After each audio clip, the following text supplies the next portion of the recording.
The town library was a sanctuary for many, including me. I always found comfort amidst its tall wooden shelves and the scent of old pages. That day, as the sun streamed through the large windows, casting a warm glow on everything, I was engrossed in the romance section, trying to find a book that I hadn't read.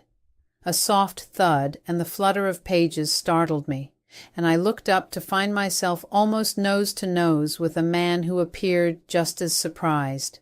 He had hazel eyes that sparkled with amusement and a slightly disheveled tuft of brown hair. "Oh, I'm so sorry," I stammered, realizing I'd knocked a few books out of his hands. "I should have been more careful," he chuckled. "No harm done. I'm David," he said, extending a hand to help pick up the scattered books.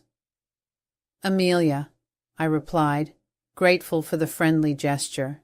As we collected the books, our fingers brushed against each other, causing a tiny jolt of electricity. I glanced up to see if he felt it too.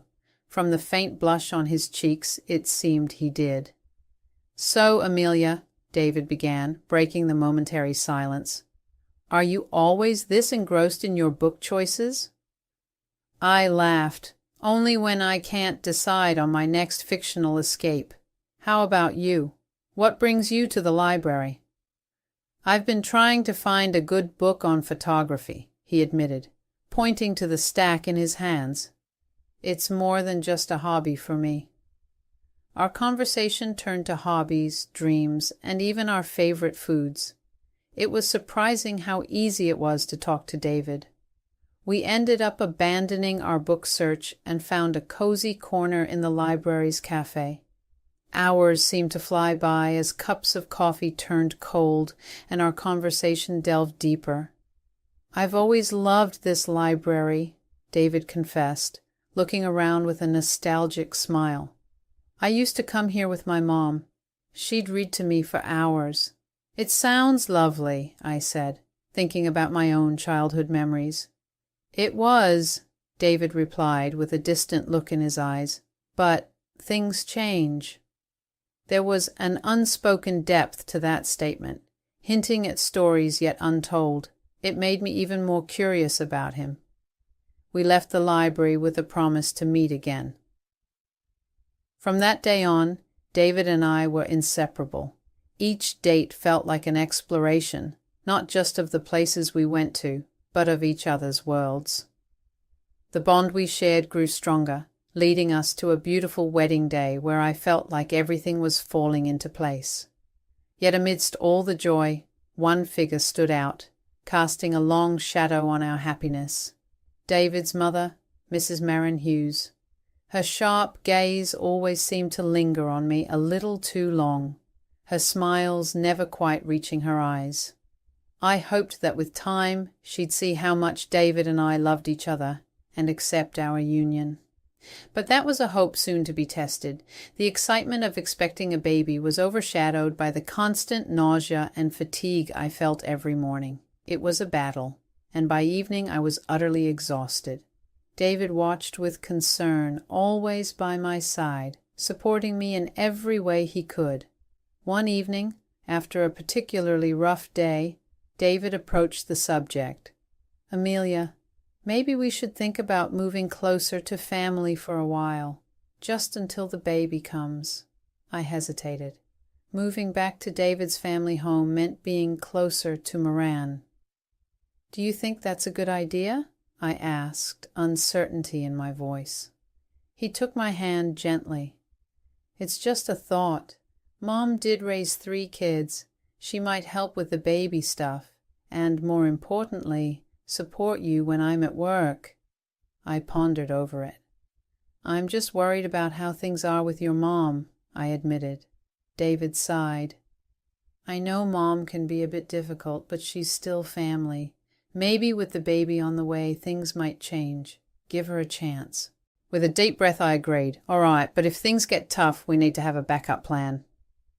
The move happened quicker than I anticipated. David's childhood home was a large, old-fashioned house with creaking floorboards and a sense of history. The first day we arrived, Moran greeted us at the door, a broad smile on her face. "Welcome home, David," she said, hugging her son tightly. Then, turning to me, her tone softened. And you too, Amelia. I hope your stay here is comfortable. For the first few days, Moran was the image of a doting mother-in-law. She made my favourite meals, helped me set up the nursery, and shared stories of David's childhood. It was almost as if the icy tension from before had melted away. One evening, while David and I were in the living room, Marin joined us with a tray of hot cocoa. Handing me a cup, she said, "You know, Amelia, pregnancy suits you. You look radiant." I smiled. "Thanks, Marin." "And thank you for everything you've been doing. It's been a great help," she nodded. "It's the least I can do. Family takes care of each other." The words sounded reassuring, but a faint trace of something in her eyes made me wonder. It seemed like a perfect setup, a haven I hadn't expected. But as the days turned to weeks, subtle changes began to emerge. The sweet facade Moran put up began to show cracks, especially when David wasn't around. I tried to brush off the unease, hoping that my pregnancy hormones were just making me overly sensitive. But deep down, I couldn't shake the feeling that there was more to Marian's kindness than met the eye. The days in the old house started to feel longer, with David often away at work. It was mostly just Marian and me. It didn't take long for her kind behavior to shift when we were alone. One afternoon, I was in the kitchen making a sandwich. Marin walked in, looked at what I was preparing, and said, "You know, David always liked his sandwiches with more mayo, but I guess he's settled for less now." Taken aback, I replied, "I didn't know that. He never told me." She shrugged. "There's a lot you don't know about my son." Days like this became more common. It was always a comment here, a remark there. Each time, she made sure David wasn't around to hear. One day, I was resting in the living room, going through some baby names. Moran came and sat next to me. "You know, Amelia," she began, "if only David had chosen someone someone better suited to our family." I looked up, surprised. "What do you mean, Moran?" She leaned in closer. "Let's be honest. You've struggled so much with this pregnancy. It makes me wonder if you'll be able to handle what comes next." I felt a sting in my eyes, holding back tears. "I'm doing my best," I whispered. Inside, for David's sake, I hope your best is good enough. Every interaction became a challenge. I tried to avoid being alone with her, but she always found a way. The house felt oppressive, and I started to dread each day. The only solace was David's comforting presence when he came home. But even with him, I hesitated to speak up, fearing it might cause a rift between mother and son. Things got even more strained when David informed us of a business trip he had to take. "It's just for a few days," he assured me, pulling me into a hug. "Mom will be here with you. Everything will be all right." The night before his trip, I overheard David talking to Marin in the hallway. "Please, Mother," he said, his voice filled with concern, "promise me you'll take care of Amelia." Marian's voice was sugary sweet as she replied, "Of course, my dear. Don't you worry. I'll look after her." I went to bed that night with a heavy heart, sensing that the storm was far from over with David gone. The house's atmosphere grew thicker than ever. Every room I walked into felt like stepping onto a battlefield with Moran. But as the days went by, I realized that I couldn't just keep dodging her verbal attacks. I needed to defend myself and maybe even counterattack. The day after David left, I sat in our shared living room, browsing through online forums for advice on dealing with difficult family members. The consensus was clear, evidence was crucial. That's when the idea of the voice recorder struck me. If I could capture Marian's words, I could finally show David her true nature. The very next day, I made a trip to a local electronics store. As I was browsing through the different recorders available, a friendly store assistant approached. "Looking for something specific?" he asked. Something that can record voice discreetly, I answered. He nodded, showing me a small device. This one's quite popular, easy to conceal, and clear audio quality. I bought it immediately, feeling like I'd acquired a shield against Moran. Upon returning home, I found Moran in the living room. She was going through a photo album, probably reminiscing about the past.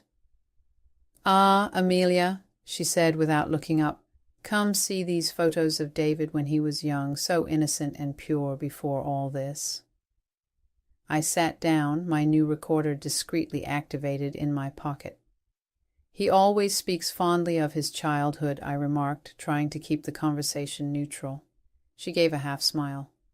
"Well, he had a mother who cared for him, who knew how to bring up a child properly, unlike some." I took a deep breath, attempting to stay calm. "I'm sure we all do our best for our loved ones, Maren," she scoffed. "Doing one's best and knowing what's best are two different things. I just hope my grandchild doesn't suffer due to your inexperience." I nodded, biting back a retort. "Thank you for the advice, Maren." Little did she know that every snide remark was being captured. The days dragged on, and I gathered more evidence. Simultaneously, I started searching for an escape plan, a place of my own where I could breathe. After a thorough search, I stumbled upon a quaint apartment nearby. It felt right, a sanctuary from Moran's constant onslaught. One evening, as I went over my recordings and thought about the apartment, I felt a surge of hope. This was more than just about standing up to Maren. It was about securing a peaceful future for my child and me. It was about ensuring David knew the truth. With renewed energy, I prepared for the days ahead, knowing they wouldn't be easy, but believing they'd be worth it. A few days had passed since David's departure. Despite my attempts to keep a distance, Moran seemed to be pushing harder, testing my limits. One particular evening, after dinner, she decided to bring up the topic of baby names. I was in the living room looking through a baby name book David had built for us. "Naming a child is a significant task," she began, settling herself on the sofa opposite me. "It should be done with care." I looked up, nodding. "David and I have a list we're considering, a few options." Maren tilted her head, her eyes sharp. "Well, let's hear them." Taking a deep breath, I began. "We're thinking of Lily if it's a girl, or Ethan if it's a boy." She rolled her eyes. "Lily sounds like a name for a pet, and Ethan, so common." I felt my cheeks heat up. "They're just options. We haven't decided." Maren leaned in, her voice cold. "You know, in our family, we have traditions. David was named after his grandfather. Maybe you should respect that instead of choosing random names from a book." Stung by her words, I replied, "David and I will name our child together. It's our decision." She stood up abruptly, knocking the book from my hands. "You're so ungrateful. I've tried to help, to guide you, but you're just bent on ruining my son's life, and that of my grandchild." I was taken aback. "Moran, I never asked for your help. All I wanted was some peace." With a mocking laugh, she retorted, "Peace? You think you deserve peace after everything you've done? You've turned my son against me." That was the last straw. "I haven't done anything. It's you who can't let go and let him live his life." Maren's face turned a deep shade of red. "You ungrateful wretch," she yelled, pointing towards the door. "Leave! I don't even want that child to be born." Shaken, I tried to hold back tears. This is my home too. But Moran was relentless. She reached into my bag, grabbing my keys, and tossed them out the door. "There, now go." Breathing hard with my emotions in a whirl, I took a moment to gather myself. I remembered the apartment I had rented, my sanctuary. Picking up my bag, I looked Moran in the eye. "You might regret this." Without waiting for a reply, I stepped out, closing the door behind me. It was clear the battle lines had been drawn. The next few days in the apartment were a mix of peace and apprehension.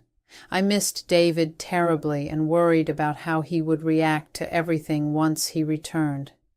The day of David's return finally arrived. My phone buzzed with a message from him. "Just landed, coming home soon, can't wait to see you." I replied, "I'm at the new apartment, call me when you get to the house." 2 hours later, David called.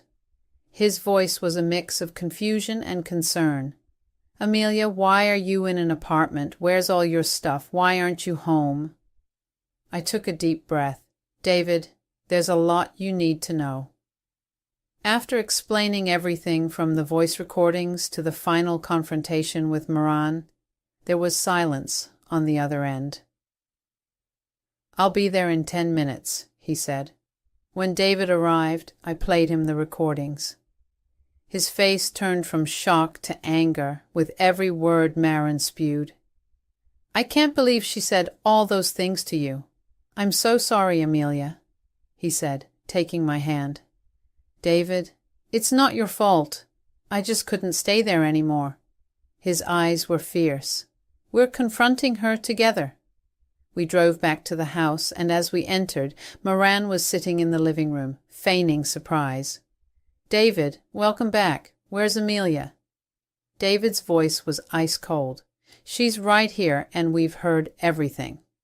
Marin looked between us, trying to gauge the situation. "I don't know what you're talking about." Without saying a word, David played one of the most damning recordings. Marin's face paled. When it ended, David's voice trembled with anger. "How could you, Mother? She's carrying our child, your grandchild." Marin started crying. "I just wanted the best for you." David shook his head.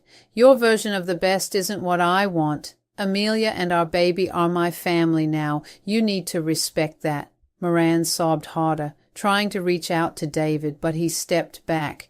"I need some time away from all this." Taking my hand, David led me out of the house, and we drove back to the apartment. The rift between mother and son was evident, but in that moment, our bond grew stronger. United against the deceit we had faced, the new apartment was a stark contrast to the opulence of the house we had left. It was cozy, with sunlight streaming in through large windows. There was something liberating about this modest space. It felt like the fresh start we desperately needed, a place where David and I could rebuild our life and prepare for the arrival of our baby without any dark clouds hanging over us.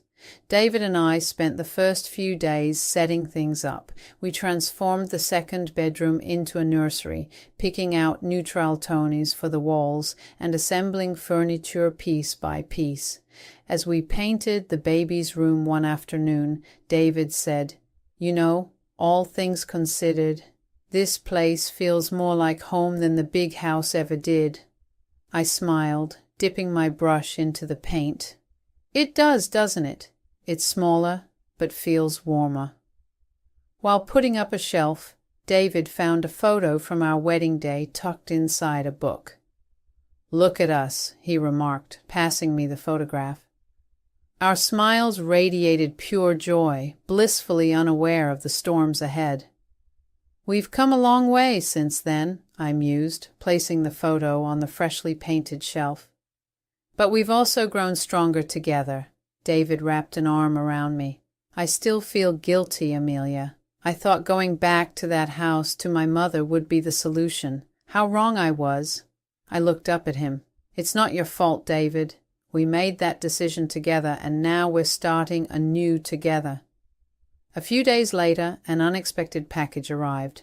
No return address, but we recognized the handwriting. Inside was a meticulously knit baby blanket, soft to the touch, accompanied by a note. Reading it aloud, David's voice was filled with mixed emotions. "I hope this can mend our relationship, Moran." We exchanged glances, both pondering the same question. Could things ever go back to the way they were? After a deep sigh, I said, "It's a beautiful blanket, and I appreciate the effort." David nodded in understanding. "I know. We need to protect our peace, our family. The past has shown us that we were unified in our decision. Our focus was the life we were creating, the family we were building, and the love that remained unshakable. The baby's imminent arrival was our beacon of hope, and every corner of the apartment was a testament to that. We had carved out a sanctuary, distancing ourselves from past hurts and looking forward to a future filled with love and trust. Our new apartment became a symphony of baby cries and joyous laughter. Sophie, with her tufts of brown hair and curious hazel eyes reminiscent of David, was our pride and joy. The tough times we'd weathered seemed distant, like a storm that had passed, leaving only clear skies behind. David and I often found ourselves marveling at the little life we'd created. Late one night, as we were both up attending to a fussy Sophie, he looked at me with admiration. "You're incredible, you know, getting through everything with Moran and now being such an amazing mum." I smiled, gently rocking Sophie. "We did it together, and look at what we have now." I gestured to our daughter, who was slowly drifting back to sleep. One Sunday afternoon, as Sophie played on her mat, David proposed a little outing. "How about a trip to the library tomorrow? It's where our story began. I think it's time Sophie knows that place." I nodded in agreement. "Sounds perfect. We can make it a family tradition." The next day, the library greeted us with its familiar silence. We showed Sophie the very spot where we had met. David, holding her little hand, whispered, "This is where I met your mom, where our family story began." In that moment, standing in the midst of aisles filled with countless stories, we felt grateful for our own. We had faced challenges, yes, but they had shaped our journey, guiding us to this present moment. The library had been the start of our story, and now it played a part in Sophie's. As days turned into weeks and weeks into months, life continued its rhythm. We shared tales of bravery and love with Sophie, always emphasizing the importance of standing up for oneself and one's family. Marin, although a part of our past, barely featured in our conversations. One evening, while putting Sophie to bed, I realized the true weight of the decisions we had made. By choosing our family's happiness and well-being over external pressures, we had set a foundation for Sophie to grow up knowing the value of love, trust, and resilience. With Sophie asleep, I walked out to the living room where David was waiting. We sat, hands entwined, looking at the city lights. The world outside held challenges and uncertainties, but in our little apartment there was only warmth, love, and the promise of many